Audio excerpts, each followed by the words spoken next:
क्या होता है देखो फूकते हैं। देखो 70 हो गया भाई साहब, ये तो 70 हो गया भैया। फिर से करके देखते हैं। रामलाल खड़ा है हमारा किसी के प्यार में कूदने के लिए। तो कुतुब मीनार के पास क्या है? कुतुब मीनार के पास हाइट होती है, तो हाइट की वजह से इसके पास कौन सी एनर्जी है? Potential energy. कौन सी एनर्जी बेटा? Potential energy. अभी देख रहा है वहां पर मरूंगा कूदूंगा, अबे तो गया क्यों मरने के लिए। चल एकदम बढ़िया। तो बच्चों स्वागत है आपके अपने यूट्यूब चैनल राहुल शक्ति फिजिक्स में। आज के इस लेक्चर में हम बात करेंगे बर्नौलीज प्रिंसिपल के बारे में। केवल 5 मिनट का टाइम लूंगा और आपको बर्नौलीज प्रिंसिपल बहुत अच्छे से रिवीजन हो जाएगा और आपको कोई भी एप्लीकेशन होगा आप बेसिकली उसको कर पाएंगे। सबसे पहले हम एक एक्टिविटी समझते हैं बर्नौलीज प्रिंसिपल कैसे काम करता है। देखिए ये मेरे पास एक पेपर है। अब इस पेपर पर जब मैं फूंक मारूंगा, हवा फेंकूंगा, तो क्या लगता है एयर जो होती है वो इसको दबाएगी, तो ये नीचे जाएगा या फिर ऊपर जाएगा। करके देख लेते हैं। देखो क्या होता है। देखो फूंकते हैं। देखो 70 हो गया भाई साहब, ये तो 70 हो गया भैया। फिर से करके देखते हैं। तो आप क्या देख रहे हैं? मैं हवा ऊपर फेंक रहा हूँ, तो हवा की वजह से इसको नीचे जाना चाहिए था, लेकिन उल्टा हो गया, ये ऊपर चला गया। तो ऐसा कैसे हो रहा है? ये हमको बर्नौलीज ने बताया। तो आइए स्टार्ट करते हैं बर्नौलीज थ्योरम। तो देखिए बर्नौलीज थ्योरम को समझने से पहले आपको 3 एनर्जी के बारे में बता देता हूँ। सबसे पहले आप ये देखिए पोटेंशियल एनर्जी क्या होती है। ये देखिए कुतुब मीनार है, कुतुब मीनार पर रामलाल खड़ा है हमारा किसी के प्यार में कूदने के लिए। तो कुतुब मीनार के पास क्या है? कुतुब मीनार के पास हाइट होती है, तो हाइट की वजह से इसके पास कौन सी एनर्जी है? Potential energy. कौन सी एनर्जी बेटा? Potential energy. अब ये देख रहा है वहां पर मरूंगा कूदूंगा, अबे तो गया क्यों मरने के लिए। तो हाइट की वजह से जो एनर्जी होती है उसको क्या बोलते हैं? Potential energy. इसलिए इसका फॉर्मूला होता है mgh। क्या होता है बेटा? mgh। अब मान लो इसने डिसाइड कर लिया मैं तो मरूंगा, तो कूद दिया। अब जैसे ही कूदेगा तो इसकी हाइट घटेगी, लेकिन इसके पास वेलोसिटी आ जाएगी, तो जो तेजी से आता जाएगा, जैसे नीचे आता जाएगा वैसे वैसे इसकी स्पीड बढ़ती जाएगी। तो अब इसकी पोटेंशियल एनर्जी का एक दूसरा फॉर्म दिख रहा है। कौन सा? स्पीड के कारण, वेलोसिटी के, तो वो काइनेटिक एनर्जी। तो इसकी पोटेंशियल क्या में कन्वर्ट हो जाएगी? काइनेटिक एनर्जी में।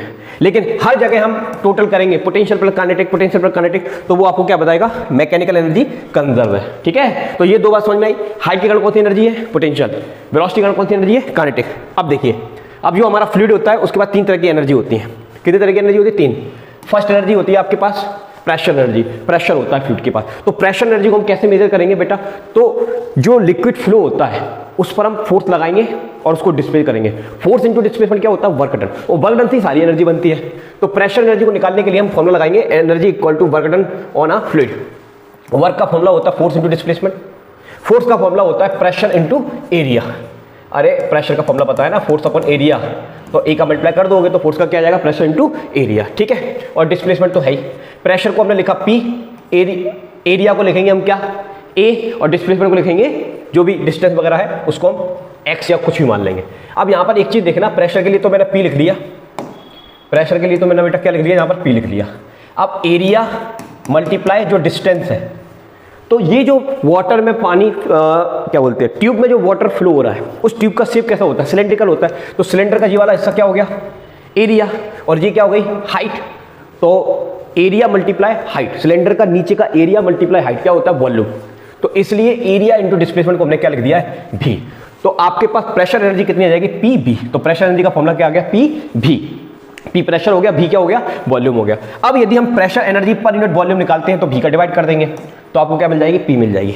अब यदि हम pressure energy per unit mass निकालते हैं तो M का डिवाइड कर देंगे, तो M का जैसे आप डिवाइड करोगे तो जरा यहाँ पर एक फॉर्मूला देखना, डेंसिटी का फॉर्मूला होता है मास अपन वॉल्यूम। तो इसको इन्वर्ट कर लेंगे तो 1/ρ इक्वल टू वॉल्यूम अपन मास आ जाएगा। तो जहाँ पर वॉल्यूम अपन मास हमको क्या दे देगा? 1/ρ दे देगा। तो ये बेसिक फॉर्मूला हो गया। फिर हम वॉल्यूम के लिए निकालेंगे तो V का डिवाइड करेंगे, मास के लिए निकालेंगे तो मास का डिवाइड करेंगे। अच्छे से याद करिए, तभी आपको बर्नौलीज प्रिंसिपल अच्छे समझ में आएगा। अब हम बात करते हैं काइनेटिक एनर्जी की। काइनेटिक एनर्जी का फॉर्मूला क्या होता है? 12mv²। तो ये हमने याद कर लिया। अब हम निकालेंगे पर यूनिट वॉल्यूम के लिए, तो यहाँ पर हम V का डिवाइड कर देंगे। तो V का डिवाइड करेंगे यहाँ पर, तो देखो ऐसा दिखेगा। और मास अपन वॉल्यूम क्या होता है? डेंसिटी। तो ये आ गया फॉर्मूला 12ρv²। सही है। Kinetic energy per unit mass, तो इसी फॉर्मूले में हम मास का डिवाइड कर देंगे, तो मास से मास मर जाएगा, 12v² आ जाएगा। चलिए अब हम बात करते हैं पोटेंशियल एनर्जी की। पोटेंशियल एनर्जी का फॉर्मूला होता है mgh। ठीक है, अगर हम पोटेंशियल एनर्जी पर यूनिट वॉल्यूम निकालेंगे तो V का डिवाइड करेंगे, मास अपन वॉल्यूम क्या होता है? डेंसिटी। और potential energy per unit mass निकालेंगे तो m का डिवाइड करेंगे तो कितना आ जाएगा? gh। अब आपको केवल ये याद रखना है, पोटेंशियल एनर्जी पर यूनिट वॉल्यूम का फॉर्मूला होता है ρgh। Kinetic energy per unit का फॉर्मूला होता है 12ρv², और पर यूनिट प्रेशर एनर्जी का फॉर्मूला होता है ओनली P। अब आ जाइए बर्नौलीज प्रिंसिपल पर फटाफट से। अब देखिए बर्नौलीज ने हमसे क्या कहा। बर्नौली का ये कहना था कि ये आपके सामने एक ट्यूब है जो इसका यूनिफॉर्म नहीं है, नॉन यूनिफॉर्म ट्यूब है, एक तरफ से मुंह बड़ा है एक तरफ से छोटा है, दिख रहा है ना? ठीक है। तो बर्नौली का ये कहना था कि इसमें जब लिक्विड फ्लो होता है स्ट्रीमलाइन फ्लो में, कौन से फ्लो में? स्ट्रीमलाइन फ्लो में, तो इसके किसी भी पॉइंट पर टोटल एनर्जी जो होती है, टोटल एनर्जी कौन सी होती है? प्रेशर एनर्जी होती है, और कौन सी होती है? काइनेटिक एनर्जी होती है, और कौन सी होती है? पोटेंशियल एनर्जी होती है। तो इन सब का जो सम होता है वो कांस्टेंट होता है, हर एक लोकेशन पे कैसा होता है? कांस्टेंट होता है। ठीक है, बस ये हो गई आपकी theorem. According to this principle during a streamline flow the total energy of fluid remain constant. तो total energy of fluid per unit volume में कितनी होती है? P plus half rho V square plus H rho G constant. Clear है बेटा?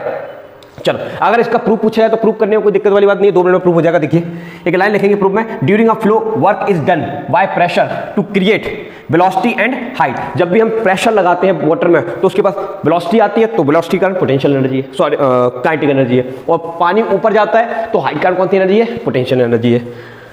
ठीक है, तो during a flow work is done by pressure to create velocity and height difference. तो सबसे पहले हम निकालेंगे energy given per unit volume. क्या होता है जो हम देंगे? P1 minus P2। यहां पर प्रेशर P1, वहां पर प्रेशर P2, ये डिफरेंस आ गया। उसके बाद हम क्या करेंगे?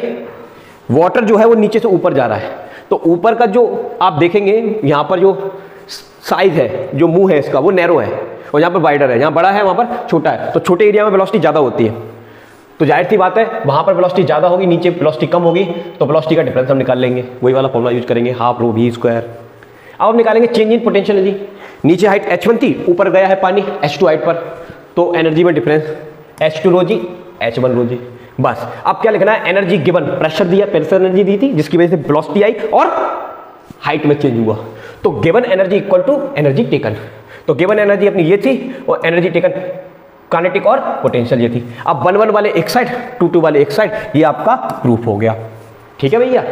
अगर आपकी ट्यूब हॉरिजॉन्टल है तो हाइट नीचे से एक जैसी है, और अगर हाइट एक जैसी है तो पोटेंशियल एनर्जी का टर्म्स कैंसिल हो जाएगा, अपना बचेगा P1 plus half rho V1 square equal to P2 plus half rho V2 square. ठीक है, अब इसी से हमने एक्सप्लेन किया हुआ है, बर्नौली साहब ने बताया, एक लाइन सिंपल लैंग्वेज में याद कर लीजिए, if velocity of flow increase the pressure will decrease. जहां कहीं पर भी वेलोसिटी बढ़ जाएगी वहां प्रेशर डिक्रीज हो जाएगा, और वेलोसिटी घट जाएगी तो प्रेशर इंक्रीज हो जाएगा। तो वही चीज यहां पर होती है, देखिए इधर ध्यान से। अब जब मैं फूंक मारूंगा तो ऊपर की वेलोसिटी बढ़ गई, तो बर्नौली ने क्या कहा? इक्वेशन के अकॉर्डिंग प्रेशर डिक्रीज हो गया, और नीचे की वेलोसिटी क्या है? कम, प्रेशर इंक्रीज हो गया, तो प्रेशर में आया डिफरेंस, नीचे का प्रेशर ज्यादा, ऊपर का कम, इसलिए ऐसे लिफ्ट हो जाता है। अब आप करके देखिए,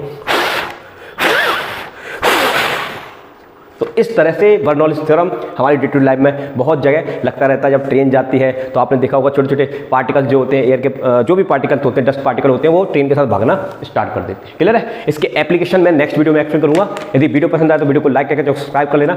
मिलते हैं नेक्स्ट इंपॉर्टेंट टॉपिक के साथ। अभी के लिए जय हिंद, जय भारत, थैंक यू।